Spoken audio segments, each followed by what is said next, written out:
Assalamualaikum warahmatullahi wabarakatuh.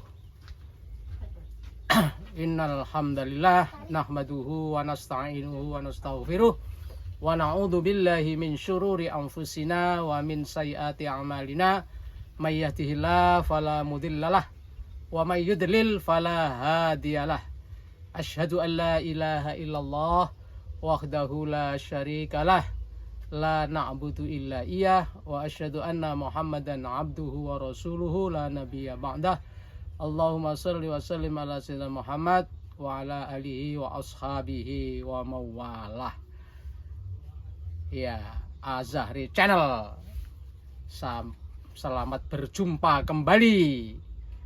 Qala Rasulullah sallallahu alaihi wasallam, wa inna khairal hadisi kitabullah wa khairul hadi hadyu Muhammadin wa syarrul umuri muhtasatuha wa kulla bid'atin dolalah.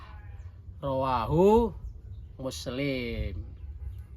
Pemirsa, dari hadis tadi bisa kita jelaskan bahwa sebaik-baik percakapan, sebaik-baik narasi itu adalah dari kitabullah, kitab Allah, Al-Quran dan Sunnah.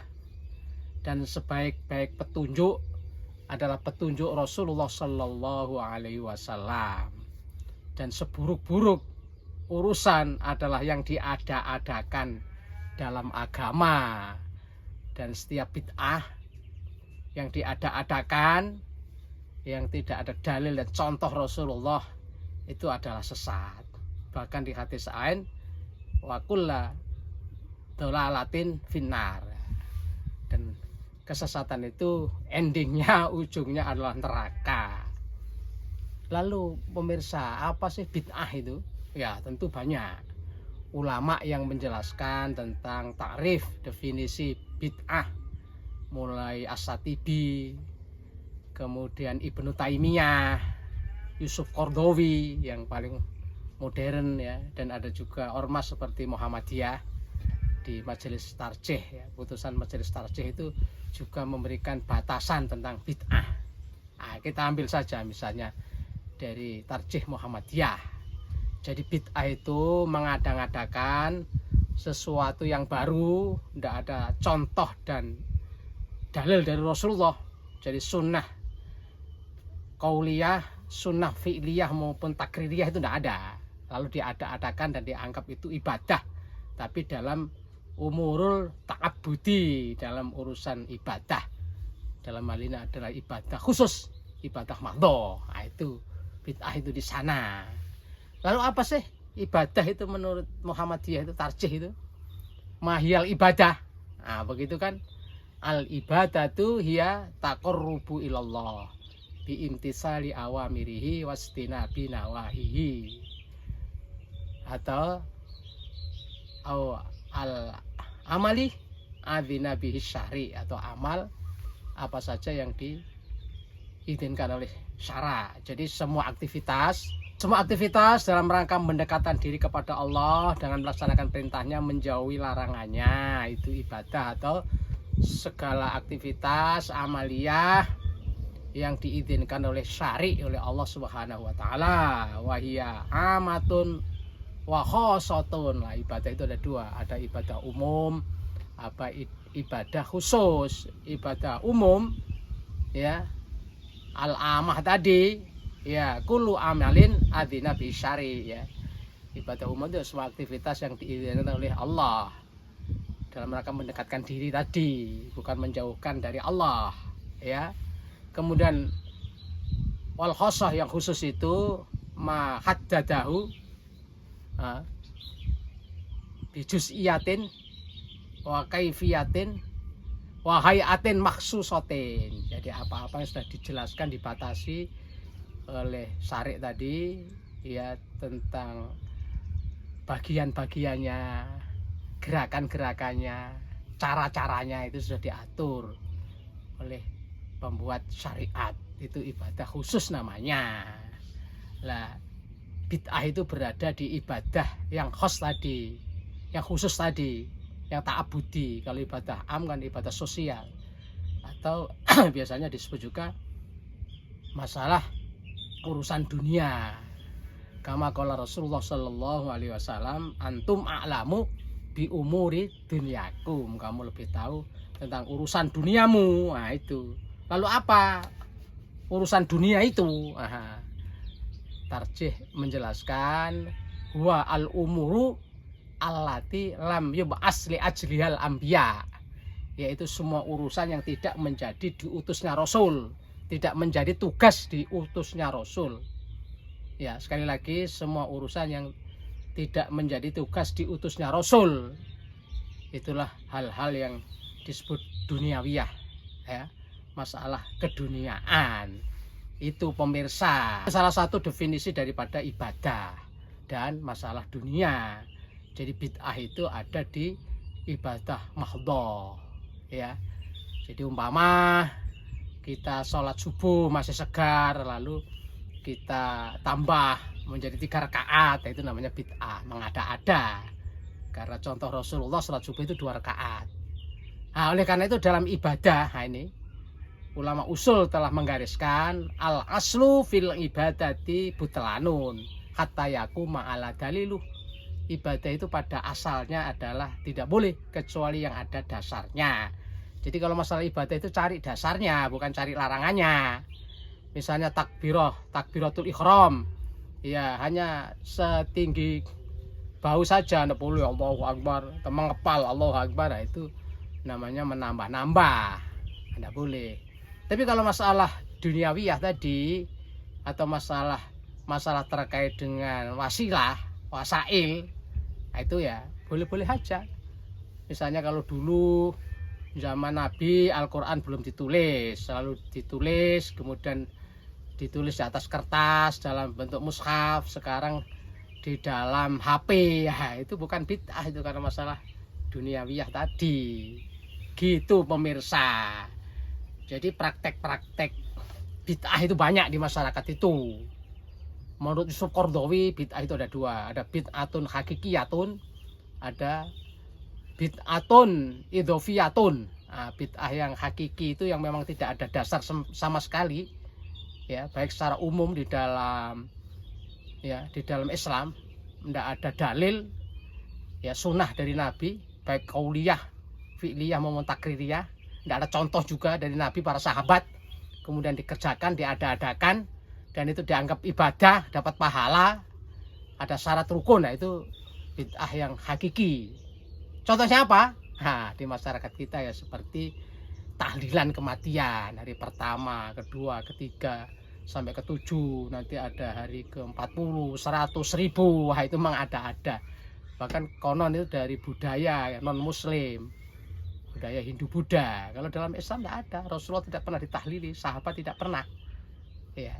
Lah, yang jadi pertanyaan, membaca kalimat thayyibah kok dilarang? Iya, boleh juga. Meskipun baca kalimat thayyibah, kalau tempatnya salah, waktunya salah, ya bisa dilarang.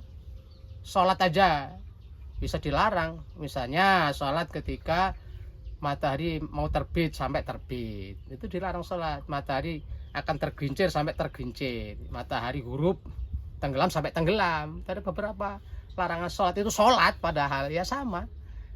Jadi kalimat thayyibah dibaca pada waktu yang tidak dibenarkan atau di tempat yang tidak dibenarkan, ya. Di samping tidak ada contohnya dalam kitab-kitab fikih itu, baik itu Syafi'iyah, Malikiyah, Hanabilah, ya, Hambaliyah, semua itu menyatakan bid'ah makruhah. Seperti dalam kitab I'anatul Thalibin oleh Syekh Dimyati itu, ya, itu mengutip sabda, ya, hadis dari para sahabat, ya, beliau mengatakan bahwa kumpul-kumpul makan di ahli mayit itu bid'ah makruhah, bid'ah yang sangat dibenci.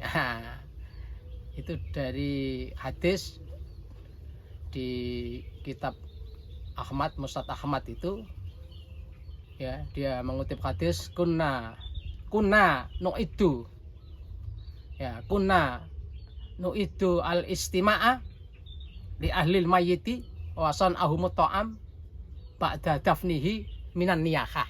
Jadi kami para sahabat ya, berpendapat gitu. Nah, itu bisa menghitung, bisa ya memperkirakan, berpendapat bahwa berkumpul kemudian dibuatkan makanan, ya, kumpul makan-makan di keluarga mayit setelah mayit dikubur itu merupakan niyahah, sama dengan meratapi, padahal niyahah itu haram. Jadi makan-makan, kumpul-kumpul di keluarga mayit itu haram. Ya, itu. Kalau baca-baca apa saja ya termasuk haram, karena sarana medianya sudah haram. Bacaannya yang bagus sudah jadi haram. Itu cara berpikirnya. Karena ada yang berpendapat kalimat tauhid itu orang kafir bisa jadi muslim masuk kok. Ini diharamkan, iya karena salah tempat. Itu banyak hal-hal demikian. Karena salah waktu, salah tempat. Sehingga menjadi tidak boleh. Itu bid'ah hakikiyah. Kemudian ada lagi bid'ah idhofiyah. Itu secara umum ada nasnya, ada dalilnya, tapi aturannya, caranya dibikin-bikin sendiri. Kaifiyah, hayahnya, juz'iyahnya itu diatur-atur sendiri, seperti zikir bersama dipimpin seorang imam ba'da sholat. Ada perintah Nabi zikir. Ya, bacaan-bacaan ada, misalnya membaca subhanallah 33 kali, alhamdulillah 33 kali, Allah Akbar 33 kali dan lainnya. Itu dipimpin imam dengan keras. Nabi tidak pernah melakukan itu, sahabat juga tidak pernah. Ya, baca sendiri-sendiri, tidak ada di madhab manapun. Nah, itu berarti kan ittifaq para imam madhab itu, mustahid itu. Tapi kenapa dilakukan bersama dengan dipimpin imam keras-keras? Itu katanya untuk taklim, belajar. Apakah tidak ada media lain belajar itu? Kok mulai masjid berdiri sampai berpuluh-puluh tahun tetap keras saja. Kalau belajar ya diadakan majelis taklim, majelis ilmu untuk membahas itu khusus ya. Oh, tidak bisa Pak, karena jamaah masjid di sini petani, tidak sempat majelis taklim, keburu ke sawah. Itu alasan yang mengada-ngada, tergantung motivasi ustadznya. Kalau motivasinya bagus, semangat itu mengikuti. Nah, itu. Kemudian ada contoh lagi, ziarah kubur ya. Ziarah kubur itu memang ada dasarnya. Kalau dulu kan dilarang Rasulullah. Kuntu nahaitukum an ziyaratul kubri fazuruhu. Saya dulu larang ziarah kubur, sekarang ziarahlah. Kalau imannya para sahabat sudah kuat, boleh ziarah kubur. Tapi ziarah kubur ya seperti yang dicontohkan Rasul. Ya, datang ke kuburan lalu mengucapkan salam, assalamualaikum ahla diyar minal mu'minin wal muslimin wa inna insyaallah bikum lahiqun nas'alullah lana walakumul afiyah. Wahai ahli kubur, salam sejahtera bagi orang-orang Islam, orang-orang mukmin. Insyaallah kami ini akan mengikuti Anda. Semoga Allah memberikan berkah kepada kami dan kepada Anda sekalian. Nah, itu lalu mendoakan Allahumma firlahum warhamhu wa'afihi wa'fu anhum dan seterusnya. Itu tidak usah sampai gelar tikar di atas kuburan ngaji, ya itu mengada-ngada, menginjak-injak kuburan. Itu malah nggak boleh. Mengaji ya di masjid sana. Kalau hanya mengaji sekedar kulhu mungkin sambil berdiri tidak apa-apa. Apalagi minta-minta kepada ahli kubur ya. Mempertanggungjawabkan amalnya aja belum tentu dia mudah, apalagi diminta-minta ya kepada Allah. Nggak usah wasilah kuburan. Itu pemirsa. Jadi itu jawaban-jawabannya kadang-kadang memang aneh, karena memang tidak ada dasar. Loh kok dilarang Ustadz? Ini papa kami, mama kami meninggal, kan kami punya duit untuk sedekah, kenapa dilarang? Ya sedekah pada waktu yang salah tadi. Kan kumpul-kumpulnya, makan-makannya itu dilarang, tidak usah sedekah pada waktu itu. Ya bisa sedekah ke masjid, ke pantai asuhan, atau pada waktu yang lain. Ya, tidak usah pada waktu setelah mayit dikubur. Haha, itu persoalannya. Jadi itu bid'ah dalam urusan ta'abudi tadi, ibadah mahdhah tadi. Tapi kalau dalam ibadah sosial, ibadah umum tidak ada bid'ah. Ya. Kalau sekarang masjid pakai marmer, dulu zaman Nabi masih lantai tanah, itu bukan bid'ah ya. Dulu pakai songkok hanya sederhana, sekarang pakai songkok putih, hijau, merah, macam-macam. Ya itu tidak bid'ah, itu bukan ibadah makhdoh atau hal-hal yang wasilah. Zaman Nabi belum ada Quran dibukukan, sekarang Quran hadis dibukukan. Ya itu bukan bid'ah dalam arti hakiki, dalam arti istilah. Tapi kalau bid'ah dalam arti bahasa ya memang ada istilah bid'ah hasanah ya. Itu hanya istilah saja. Tapi kalau dalam ibadah makhdoh tidak ada. Itu kan zaman Umar misalnya, contohkan zaman Umar itu sholat tarawih itu terpencar-pencar, ada yang berlima, ada yang 1 orang, terus disatukan oleh Umar bin Khattab, disuruh mimpin oleh salah seorang sahabat ya, lalu dipimpin rapi tertib, lalu Umar mengatakan nikmatil bid'ati hadihi ya, sebaik-baik bid'ah itu yang ini. Sesungguhnya bukan bid'ah, karena Umar tidak membuat hal yang baru. Zaman Nabi itu sudah pernah tarawih berjamaah sampai 3 malam, lalu Nabi tidak keluar karena supaya tidak dianggap wajib. Jadi Umar itu membangkitkan kembali saja, ada dasarnya, ada dalilnya. Nah, yang tidak ada dalilnya itu dalam ibadah makhdoh itu yang sesat. Kalau dalam masalah keduniaan ya memang banyak modifikasi. Zaman Nabi belum ada sekolah pakai kelas-kelas, diwisuda dan sebagainya. Itu kadang-kadang mereka sebut bid'ah hasanah, tapi sesungguhnya itu bukan bid'ah, itu hanya dalam istilah bahasa saja. Itu pemirsa ya. Jadi itu hal-hal yang menyangkut bid'ah. Semoga ini sedikit pencerahan ya, tanwir bagi kita semua, dan sehingga kita beribadah itu bisa mantap. Begitu pemirsa Azhari Channel, ada kekhilafan mohon maaf. Assalamualaikum warahmatullahi wabarakatuh.